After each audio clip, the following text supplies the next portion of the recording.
نحمدہ و نصلی علی رسولہ الکریم اما بعد فاعوذ باللہ من الشیطان الرجیم بسم اللہ الرحمن الرحیم۔ شروع اللہ کے نام سے جو بڑا مہربان نہایت رحم کرنے والا ہے۔ طبیر نامہ 126 دیکھنے والوں کو میں ناصر نجم خوش آمدید کہتا ہوں اور امید کرتا ہوں کہ آپ سب خیر خیریت سے ہوں گے۔ آج کا عنوان ہے خواب میں علم کا پڑھنا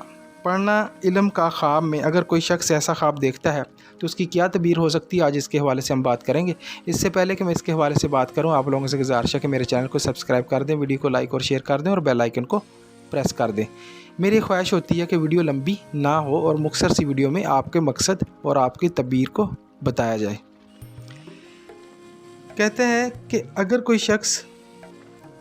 دیکھتا ہے، جو دیکھے علم کا پڑھنا ہو، اس کے لیے کہتا ہے بہتر ہے کہ جو کوئی شخص علم خواب میں پڑھتا ہے تو وہ اس کے لیے بہتر ہے کہ حاصل تجھے کچھ سیم و ازار ہو، یعنی اس کے لیے یہ ہے کہ کچھ عیاں ہوں گے، کچھ اس کے راز جو ہیں اللہ تعالیٰ اپنی طرف سے اس کو وہ علم عطا کرے گا جو اس کو معلوم نہیں ہوگا۔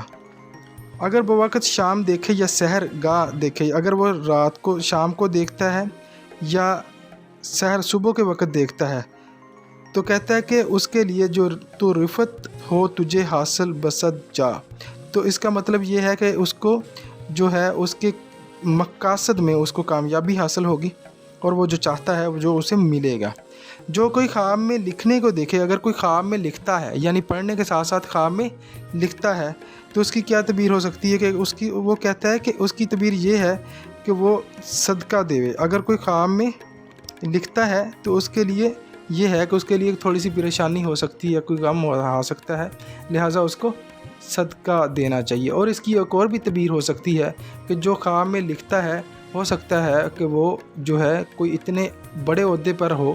کہ اس کے جو ہیں اتنی اتھارٹی ہو کہ وہ اس کے سائن وغیرہ ہی چلتے ہوں، یا کوئی ایسے عہدہ ہو جہاں پر وہ اس کو لکھائی کا کام ملے گا اور لکھائی میں جو ہے وہ ترقی پائے گا۔ اسی طرح علم جو ہے، علم پڑھتا ہوا دیکھتا ہے تو اس کا مطلب یہ ہے کہ وہ اور زیادہ علم حاصل کرے گا، اس کی قسمت میں مزید علم کی حاصل کرنے کی ابھی تعبیر ہے۔ اپنا ڈھیر سارا خیال رکھیے گا اور طبیر نامہ 126 دیکھتے رہیے گا۔ اللہ حافظ۔